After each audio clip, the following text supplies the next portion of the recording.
girlfriend, said Eugenia, playfully slapping Kain on his shoulder.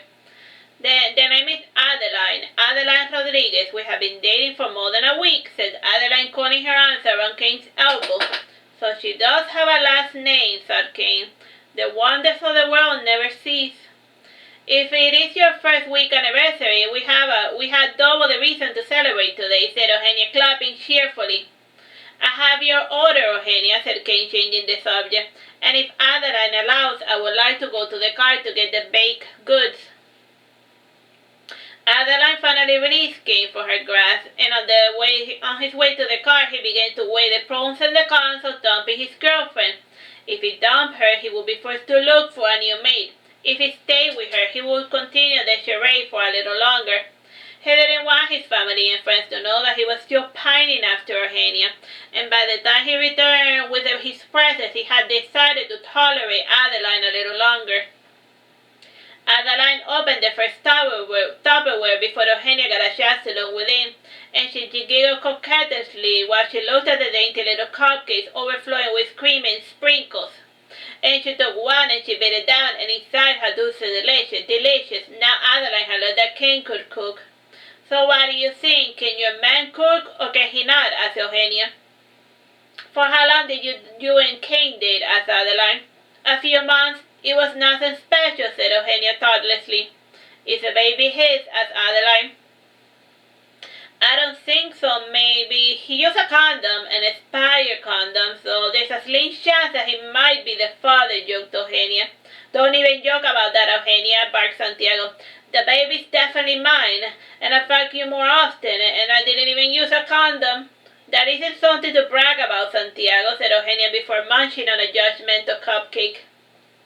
And it is my fault, really. Nobody told me that St. John's wort and flaxseed interfere with my birth control medication. But you live and you learn, I suppose. Instead of blaming each other, be happy for the miracle called life, said Esther, smiling benevolently, and she opened a different Tupperware to fetch a cookie. Yes, Nana Esther, said Eugenia, rolling her eyes. I am happy. I am, though I wasn't at first. During the first few days, she genuinely considered an abortion, said Santiago. What made you decide to keep the baby? Asked Adeline. I am a big little curious about that myself, said Santiago.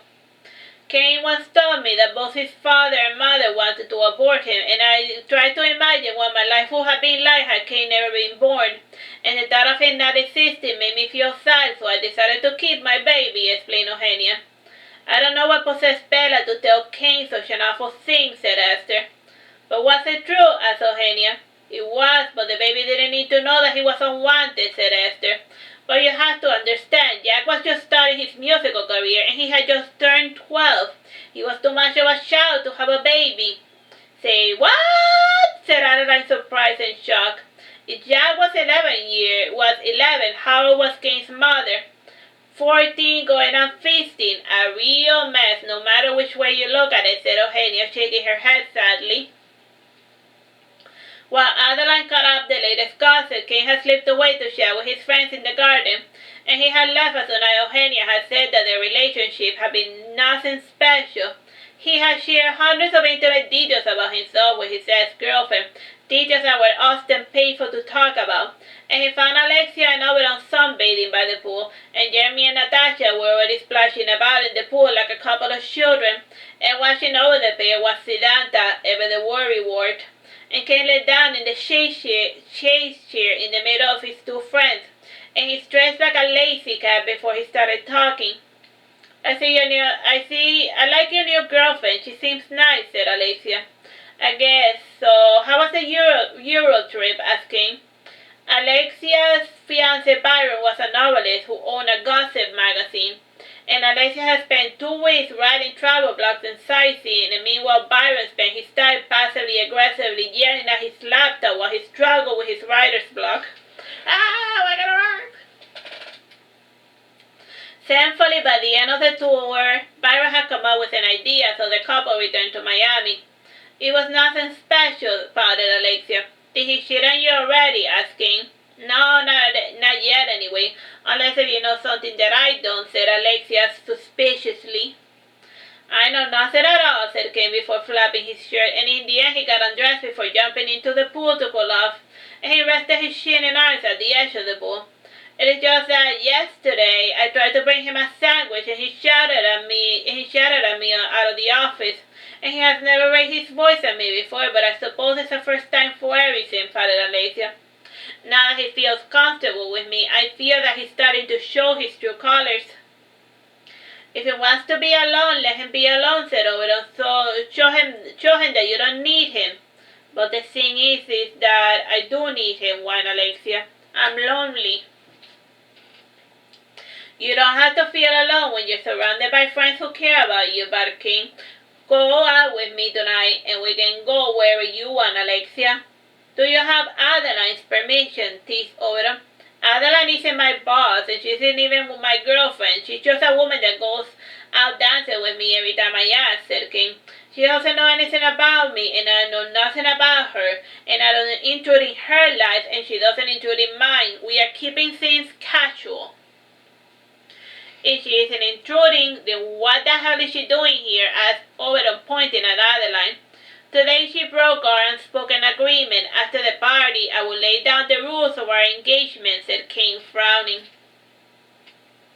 Adeline waved when she saw the boys looking at her, and Kain sunk his head underneath the water to avoid her playful gaze. He didn't want her there. He hadn't invited her, and he didn't want her talking to his grandma or his friends.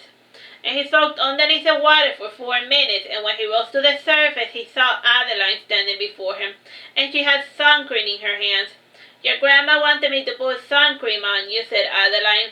And Kain pushed himself out of the pool to sit at the edge, and she added the sun cream to his back and arms, torso, and face. And her lady fingers lingered on his stiff shoulder, and instead of relaxing, he became more irritated by the minute. And he wanted her to stop touching him, but he didn't want to make a scene in Eugenia's baby shower, and he made his body limp to fall back into the pool. God, he's such a little kid, giggled Adeline, folding her arms. So impatient to get away from you, said Alexia under his breath. Did you say something, Marica? Asked Adeline. No, nothing at all, said Alexia, smiling thinly. That's what I thought, said Adeline. Adeline straight down to her bathing suit, and she applied sun cream on herself before lounging about with her cell phone. She had never learned to swim, so she only went to the beach to suntan or to gossip, and the baby shower continued at a leisurely pace, and the guests ate, swam, or engaged in polite conversation. The piece was interrupted by a bored Santiago, and without warning he picked up Adeline before tossing her into the pool, and Adeline, in full panic, began to splash while screaming like a peacock, and Kain swam to the maiden, and he held her up above the water. Ah, save me, Kain, cried Adeline. Santiago, you asshole, what's wrong with you? Barked Eugenia. I'm sorry, nobody told me that she couldn't swim, said Santiago sheepishly. Kain lifted the skinny twig over his shoulder, and he walked towards the shadow to set her on the stairs, and Adeline relaxed as soon as her toes touched the solid ground, and once her panic passed, she was overcome by a murderous rage. And she grabbed the nearest sandal, and she ran to smack Santiago with it, and Santiago gave her the runabout, always making certain to be near, but never within striking distance. He eventually cannonballed into the swimming pool to escape, and Adeline took careful aim, and when Santiago rose to the surface of the water, she threw the sandal. The sandal missed smart, but it did manage to hit someone, and that unfortunate someone happened to be Jeremy. Jeremy furiously picked up the sandal with the intention of throwing it at Adeline, and he saw Siddhartha shaking his head in disapproval, and he lowered the sandal before swimming to the edge of the pool. He gently placed the sandal on the ground before sinking under water, and he stayed under water while he internally imploded. When he rose to the surface, he saw Adeline throwing the sandal again at Santiago, and clearly she didn't feel guilty about accidentally hitting him. Ah, poor Jeremy, said Natasha, patting Jeremy's head. I'm alright, it doesn't hurt too much, said Jeremy, flinching when Natasha patted his head. His head was fine, but he was of the type to malinger for attention. To move past the bad moment, Eugenia summoned everyone to the kitchen to have dinner, and since it was December, the sun was already setting over the horizon, even though it was 5:30. The food helped dispel the negative vibes, and before dessert was served, Kain went over to his grandmother to whisper in her ear. Alright, that's enough for today. Bye bye and God bless.